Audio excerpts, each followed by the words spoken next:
চোখের পানি ফেলে আল্লাহকে বলো, মাওলা বহুদিন তোমাকে নারাজ করেছি, আজ ওয়াদা করছি আর তোমাকে নারাজ করব না। আল্লাহ বলবে, বান্দা আমি এখনই তোর পেছনের সব মাফ করে দিলাম। আল্লাহ বলে, বান্দা তুমি যদি রাত্রে আসো আমি রাত্রেই আসবো, তুমি যদি দিনে আসো আমি দিনেই আসবো। গুনাহ নিয়ে আসবা মাফ চাইতে রাতে, আমি আল্লাহ মাগফিরাত নিয়ে আসবো রাতে।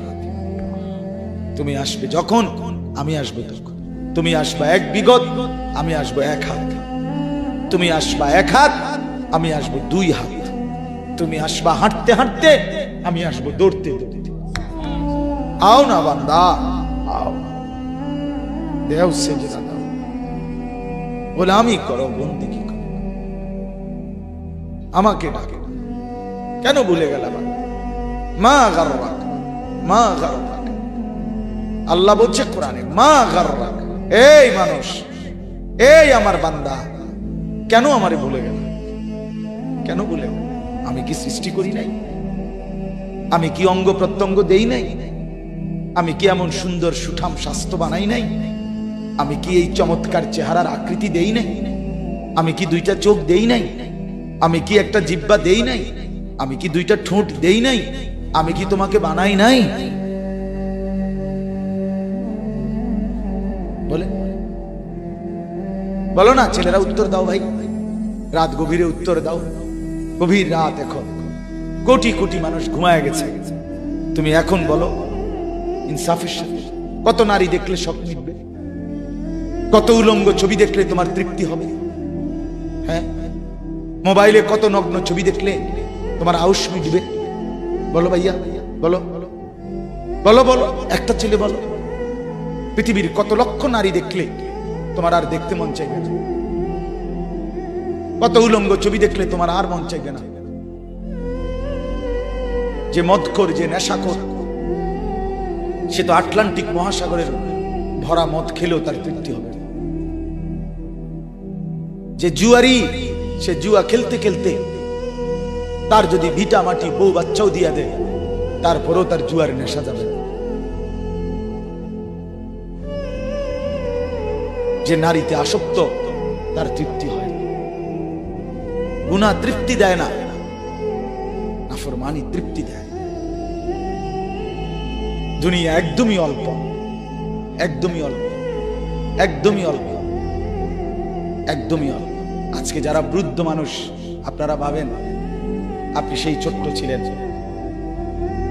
আপনি কিশোর হলেন, তরুণ হলেন, যুবক হলেন, আজ অক্ষম দুর্বল বৃদ্ধ হলেন। আর কয়েকদিন, যে কোনো দিন আপনি কবরস্থান। আজকের যুবক ভাই, তুমি ভাবো, তুমি তো প্রথম দিন যুবক ছিলে না, এক ছোট্ট কোলের বাচ্চা ছিলে। আজ তুমি ধীরে ধীরে তোমার সেই শিশুকাল চলে গেল, কিশোর কাল চলে গেল, তরুণ কালও চলে গেল। তাহলে পিছনের এই সময় যেহেতু গেছে, তো ধরে নাও যৌবন কালও চলে যাবে। কোন সন্দেহ, কোন সন্দেহ। বন্ধু আমার, নষ্ট হইও না, নষ্ট হইও না। জীবন বড় দামি, সময় বড় দামি, হায়াত বড়ই দামি। এত সুন্দর যৌবন নষ্ট করে দিও না। হাদিসের মধ্যে আছে, আল্লাহর নবী সাল্লাল্লাহু আলাইহি সাল্লাম বলছিলেন, লাকাদ হামামতু আন আমুরা ফিতিয়াতি, আমার মন চায় আমার যুবকদেরকে সঙ্গে নিয়ে আমি ঘরে যারা নামাজ পড়ে আমি তাদেরকে বের করে আনি, অথবা আমি তাদেরকে আগুন দিয়ে ঘর সহ জ্বালিয়ে দেই। নবীজির হাদিস এটা। নবীজি বলছে, আমার ইচ্ছে জাগে আমার যুবক সঙ্গীদেরকে নিয়ে আমি মুসলমানের ঘরে ঘরে গিয়ে বেনামাজি ঘরে নামাজ পড়ে তাদেরকে টেনে হিচড়ে বের করে আনি। কথা ছিল এই, কথা ছিল যুবক সমাজ গড়বে, কথা ছিল যুবক মানুষকে আল্লাহর দিকে ডাকবে, কথা ছিল যৌবনকাল আল্লাহর জন্য ওয়াকফ করবে। আজ দিয়া দিছে নারীর কাছে, জিনার ব্যভিচারের কাছে, মদ আর জুয়ার কাছে, মোবাইলের কাছে। আস্তাগফিরুল্লাহ, আস্তাগফিরুল্লাহ, আস্তাগফিরুল্লাহ। এক নারী এত দরকার, এক মেয়ে এত দরকার যে দুনিয়া ভুলতে হবে, আখিরাত ভুলে যেতে হবে, সমাজ ভুলে যেতে হবে। এক নারীর মধ্যে এতটা কি হয়ে গেল যে এটার পিছনে সারাক্ষণ সময় দিতে হবে? এটা কি এমন আশ্চর্য বস্তু? নারী আর পুরুষের, স্বামী আর স্ত্রীর মিলনেই তো পৃথিবীর সেই আদম হাওয়া থেকে এই পর্যন্ত মানুষের ধারাবাহিকতা। এটা তো একটা স্বাভাবিক প্রক্রিয়া। হাজারো কোটি মানুষ পৃথিবীতে স্বামী আর স্ত্রীর পবিত্র বন্ধন হইছে, তো সেটা তুমি একটু অপেক্ষা করলে তোমার জীবনও আসবে। কথা বলেন না কেন? এটা একটা সহজ বিষয় না। আল্লাহ তাআলা আমাদেরকে বুঝার তৌফিক দান করেন।